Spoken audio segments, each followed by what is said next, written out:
susunod na programa ay rated PG.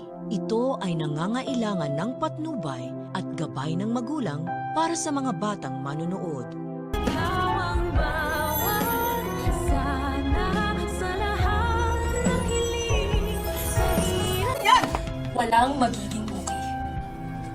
Sumpa. Ngayong alam na ni Justin ang plano ng kanyang amang si Eric kung paano nito mapapabagsak ang Apex ng madali na hindi sila nahahalata. At ito nga sa pamamagitan ng pagkuha ni Eric sa buong tiwala at loob nitong si Giselle ay gagawin ngayon ni Justin ang kanyang part na lalo siyang magwawala sa harap ng kanyang ina.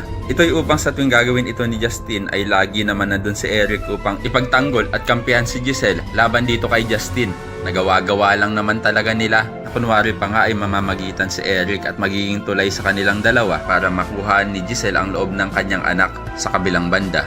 Mukhang nanunumbalik na naman ang feelings nitong si Robert para kay Lynette dahil nang makita niya itong nanginginig sa sobrang takot. At muli niya na naman niyang naramdaman ang yakap ni Lynette at pagmamahal nito. At naiinis rin si Robert kay Carlos dahil nga daw pinapabayaan nito si Lynette na maggalagala sa halip na magpahinga lang sa bahay dahil nga sa hindi pa ito lubusang magaling sa kanyang trauma. Pero ang payo naman ni Dr. Ray kay Robert na dapat niya lang tantanan na si Lynette dahil nga may asawa na itong tao. At wala na daw magagawa si Robert kundi ipaubayan na ang pag-aalala kay Carlos na asawa nito. Sa kabilang banda, mamasamain nga nitong si Carlos nang makita niya ang kanyang asawa na kasama itong si RJ. At feeling talaga ni Doc Carlos na pinagtataksilan siya ng kanyang asawa. At kahit anong paliwanag nga nitong si Lynette ay hindi siya pakikinggan ni Carlos. Sobrang galit ni Doc Carlos kay Lynette ay maihahagis niya ang baso na naglalaman ng kanyang iniinom alak. At ito ay tatama sa braso ni Lynette na bigla namang dudugo agad. Kaya naman ko isa ka rin sa mga naniniwala na dapat ay mga kakampi naman nila Annalyn ang dapat ipadala ni Direk at hindi puro kontrabida. Ay pakilike ang video na ito and don't forget to subscribe.